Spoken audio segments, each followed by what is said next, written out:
Hai,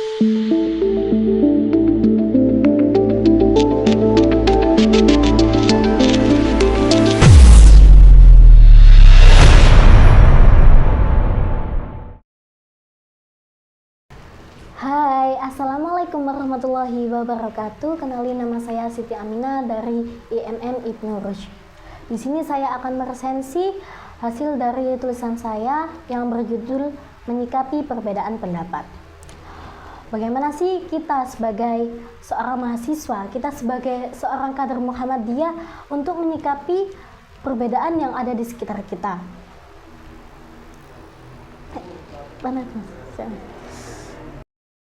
Nah, oke, di sini saya di awal tulisan saya meninjau kembali bagaimana sih perjalanan IMM dalam 66 dekade terakhir ini yang melibatkan pencapaian-pencapaian dalam mengembangkan potensi mahasiswa, terutama dalam mewujudkan visi Muhammadiyah untuk kedepannya.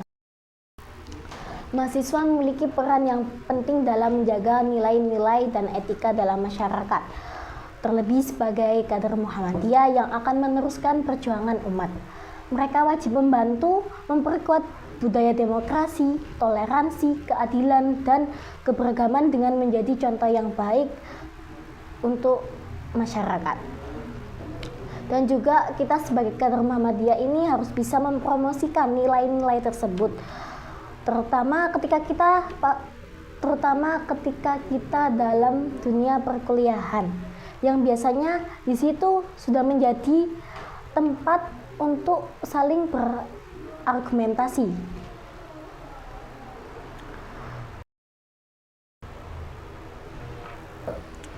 Dalam perspektif Islam, menyikapi perbedaan pendapat ini juga dianjurkan dengan cara yang bijaksana dan saling menghormati. Islam mengajarkan umatnya untuk berinteraksi dalam diskusi dan bagaimana cara berdialog dengan adil dan menghargai kebenaran. Dan yang paling utama ini selalu menjunjung tinggi akhlak yang baik.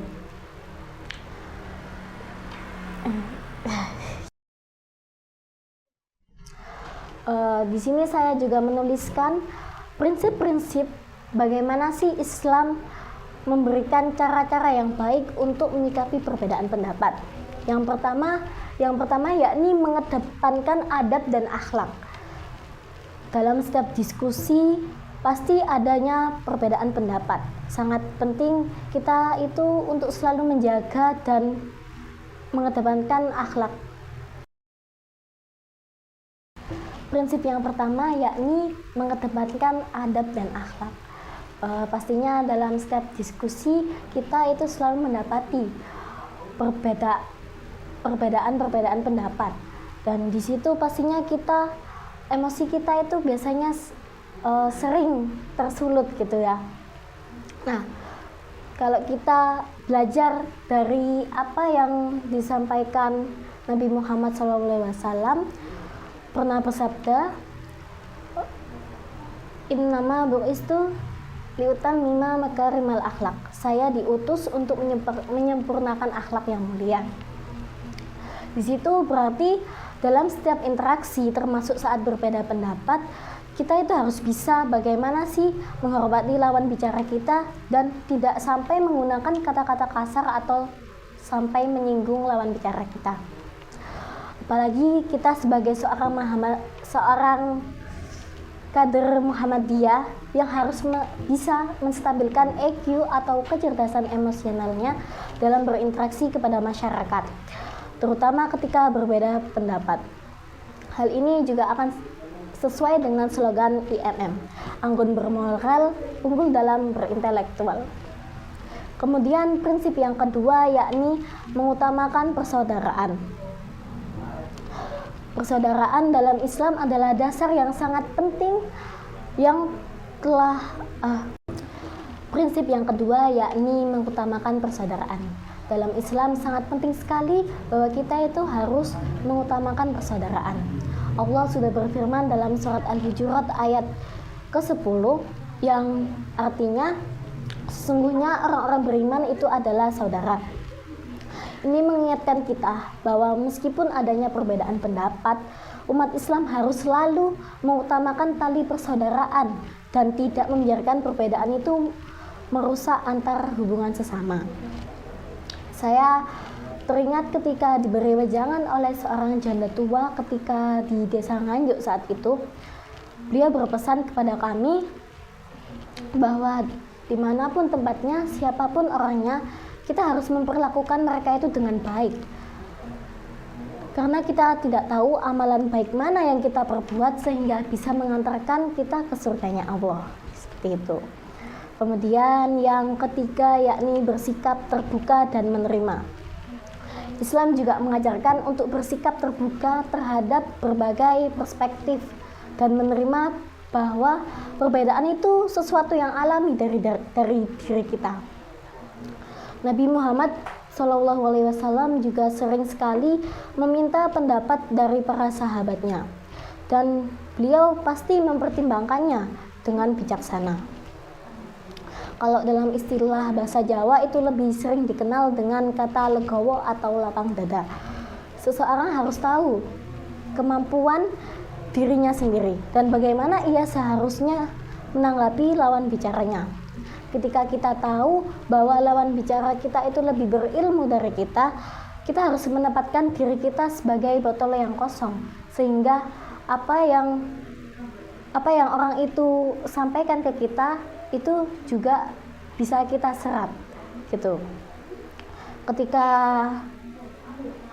Ketika kita tahu lawan bicara kita ini, oh ini orangnya masih kurang pendidikannya, jadi di situ kita harus bisa menempatkan diri kita agar kita itu sebagai perantara ilmu yang kita dapatkan ini bisa sampai ke orang itu gitu. Kemudian prinsip yang keempat yakni menggunakan dalil yang kuat. Pastinya ketika kita berargumen, kita harus punya dalil-dalil yang kuat. Kita harus punya referensi yang kuat itu seperti apa. Dan pastinya orang Islam kita harus mencari dalil-dalil kuat itu dari sumber Al-Quran dan Al-Hadis. Di sini untuk memastikan bahwa setiap pendapat dan keputusan yang diambil tidak bertentangan dengan syariat Islam. Dengan menggunakan dalil-dalil yang kuat juga, kita itu bisa menjadikan ajang promosi keterbukaan dan dialog yang sehat dalam menghadapi perbedaan pendapat. Kemudian prinsip yang kelima yakni mencari jalan tengah. Islam mengajarkan bagaimana pentingnya mencari jalan tengah dan solusi yang adil dalam setiap perbedaan pendapat Al-Quran.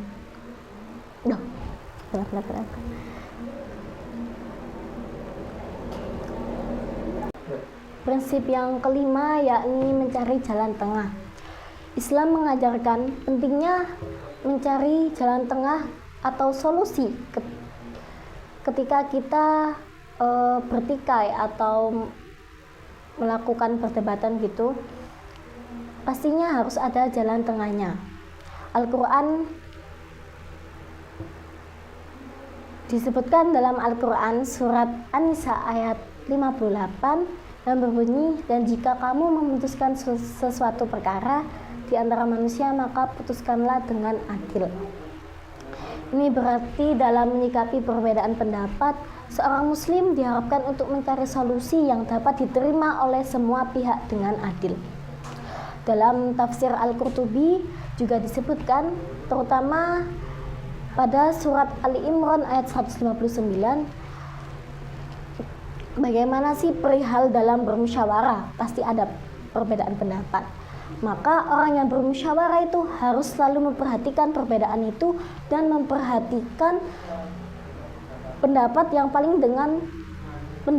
paling dekat dengan kitabullah dan sunnah.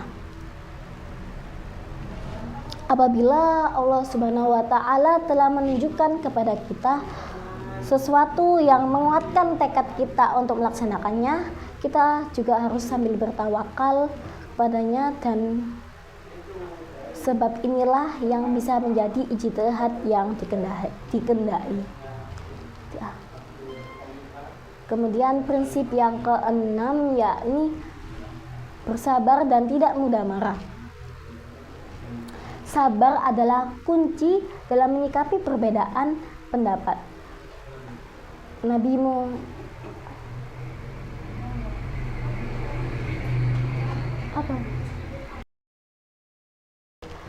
Muhammad SAW bersabda, tidak diberikan kepada seseorang suatu pemberian yang lebih baik dan lebih luas manfaatnya daripada kesabaran. Hadis riwayat Bukhari dan Muslim. Dalam menghadapi perbedaan pendapat, penting sekali untuk kita itu menjaga emosi dan tidak mudah marah. Setelah kita berusaha untuk melatih kesabaran, hendaknya kita juga menjadi pribadi yang mudah memaafkan.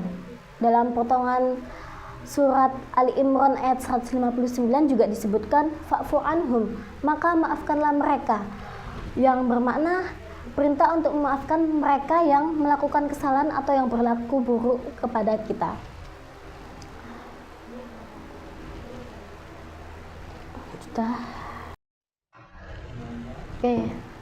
Itu tadi prinsip-prinsip yang telah saya tulis, dan dengan menyikapi perbedaan pendapat melalui prinsip-prinsip di atas tidak hanya bisa memperkuat tali persaudaraan, tapi juga diharapkan nantinya kader Muhammadiyah mampu berkontribusi pada pembangunan masyarakat yang harmonis dan saling menghormati satu sama lain.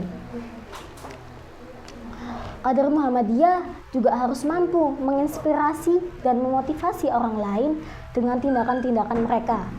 Dengan menunjukkan moral dan semangat dalam berbuat kebaikan, mereka dapat menginspirasi orang lain untuk menjadi lebih baik. Sudah.